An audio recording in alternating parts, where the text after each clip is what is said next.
Dans l'Innommable, Samuel Beckett nous donne à voir un homme immobile, aveugle, réduit à l'essence de l'humanité, réduit à une pure conscience. Une conscience qui ne peut s'arrêter de parler, de tâter les murs froids de ses propres limites, de tâter les frontières de sa compréhension, à s'enfoncer de plus en plus là où les mots ne peuvent plus faire écho face au vide terrifiant qui nous entoure. Dans la tradition installée par l'ignoblement raciste mais néanmoins brillant H.P. Lovecraft, Beckett reprend les thèmes de l'horreur cosmique, ou donc horreur Lovecraftienne. Cette angoisse existentielle face à l'immensité de l'univers, face aux limites de notre propre esprit. Cette angoisse qui pèse sur votre poitrine à mesure que les histoires, les modèles, les codes, les réponses autour desquelles on s'est construit semblent s'effondrer face à l'implacable vide que renvoie, irrémédiablement, l'univers à nos questions. Cette angoisse si intangible et pourtant si humaine. Innommable donc. Mais est-ce qu'elle est immontrable ? C'est ce qu'on va voir aujourd'hui dans Kino.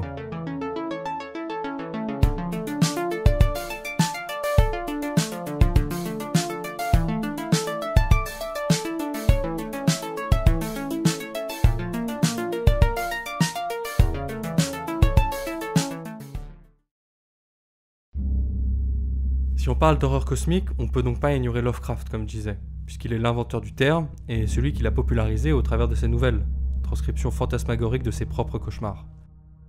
Mais ce qui est intéressant avec Lovecraft, c'est qu'il a créé un genre autour de l'innommable, qui est d'ailleurs aussi le nom d'une de ses nouvelles. Il a écrit sur ce qui ne peut être dit, sur ce qui ne peut avoir de mots. Un défi qui paraît absurde pour un écrivain, mais qui s'est déployé autour d'une littérature par l'absence, une littérature en négatif. Mais s'il écrit ainsi, c'est pas par défaut, par absence d'imagination, mais parce que ces menaces, ces peurs sont tout aussi insaisissables, indicibles. Elles sont l'écho de ce sentiment sourd qui se fonde sur la peur du vide, du fossé. C'est la peur de tâter les limites de notre compréhension et de notre humanité. Et ces émotions extrêmement fortes n'en sont que plus vagues. À la fois profondément humaines, elles sont aussi à la frontière, difficiles à saisir. Il faut donc écrire par l'absence pour leur donner une place, leur donner un visage. Et si la littérature a prouvé être un médium parfait pour souder nos intériorités, le cinéma, de par son caractère éminemment visuel, semble a priori désarmé face à ces questions. Sauf que j'y crois pas. C'est une fausse impasse. Déjà parce que bien que la littérature soit le médium le plus adapté pour exprimer des pensées intimes, le cinéma n'est pas à la ramasse, et surtout n'est pas une bête captation de ce qui se joue à la surface. Le cadrage, les plans, le montage, le jeu des comédiens, tout ça crée une atmosphère et dépeint tout aussi bien des conflits intérieurs.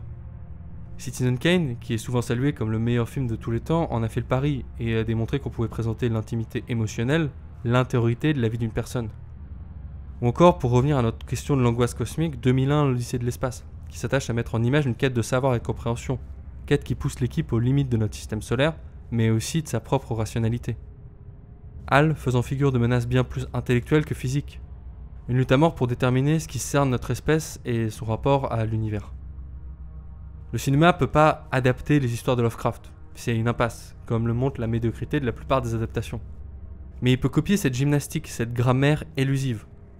On a donc deux approches, soit on ne montre pas, soit on montre que ça a une forme mouvante, une forme qui ne peut pas être appréhendée totalement par notre esprit et la caméra.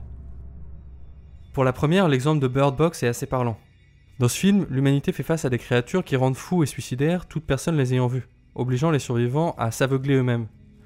Or, on verra jamais les créatures dans le film, et les seules impressions qu'on aura seront les dessins des personnes malades qui dépeignent des créatures à l'allure toujours mouvante.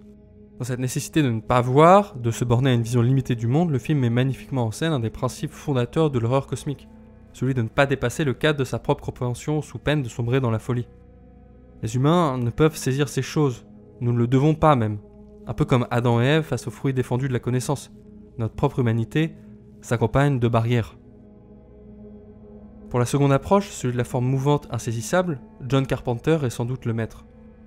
Évidemment, The Thing en est le meilleur exemple, avec sa créature alien capable de changer continuellement de forme pour prendre la place de chaque animal, de chaque membre de la station d'observation. Les effets spéciaux révolutionnaires nous donnent à voir ces enchevêtrements de chair, de lambeaux, de fluides, de l'abomination qu'est cette chose. Et d'ailleurs, le titre est parlant, en cela qui nous dit immédiatement que nous n'avons pas de mots pour désigner cette menace. Tout le film, les personnages courront après la créature capable de se démultiplier pour l'éradiquer, alors que progressivement, ils vont se rendre compte qu'elle se nourrit d'eux, de leurs limites et de leurs peurs.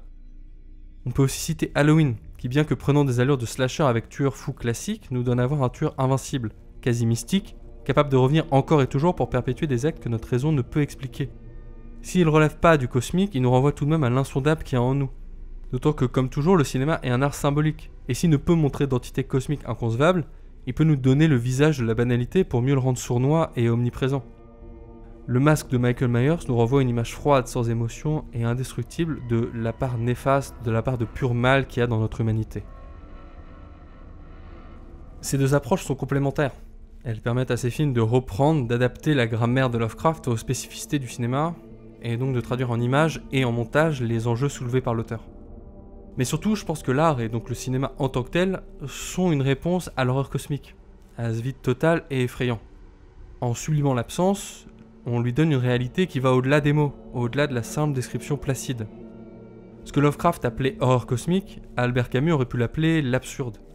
La vacuité, le silence du monde face à nos interrogations profondes, le silence assourdissant face à la douleur. Sauf que Camus n'y voit pas quelque chose de profondément négatif. L'absurde n'est pas une réponse pessimiste à l'existentialisme, ni un nihilisme, et encore moins une excuse pour ne rien faire, ayant pris conscience de l'aléatoire et de l'arbitraire qui dicterait notre univers. Au contraire, l'absurde peut et doit devenir le lieu où se refonde notre humanité avec les autres.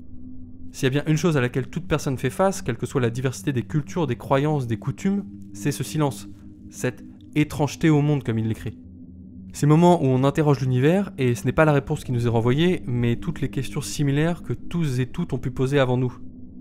C'est dans ces moments où joue notre humanité intime qu'on découvre qu'on n'est pas seul, qu'on fait corps, que cette humanité que l'on ressent se fonde dans le collectif.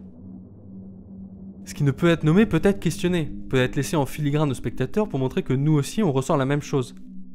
J'ai été inspiré pour cette vidéo par une autre traitant du même sujet et qui concluait sur l'idée que ce qui ne peut être verbalisé ne peut être montré. Et je pense sincèrement qu'on a rarement eu aussi tort. L'horreur cosmique nous interroge sur les limites de notre humanité et nous montre que c'est le lieu où se joue la tension de l'art. C'est à cet endroit que le cinéma prend tout son sens. À s'attaquer à l'innommable, on parle différemment non plus en mots mais en images, en sons. Et on touche alors un peu plus loin qu'on ne le pensait. Et c'est là où on peut vraiment toucher les autres. C'est là où nos questions s'entremêlent. Et c'est une idée que The Leftovers explique magnifiquement, en nous montrant une société où 2% de la population disparaît soudainement, sans raison, ne laissant qu'un vide immense et des interrogations plus grandes encore derrière eux. Interrogations auxquelles on n'apportera jamais de réponse. Parce que la série se concentre sur la détresse, la perdition, la douleur de ces hommes et femmes qui sont restés et qui ne comprennent pas. Elle se concentre sur cette humanité qui, malgré tout, malgré toute cette folie et tout cet inconnu, ne peut se refonder que dans le rapport à l'autre. Parce qu'après tout, comme le résumait si bien Morty, Nobody exists on purpose. Nobody belongs anywhere. Everybody's gonna die. Come watch TV. allez, à plus dans le bus.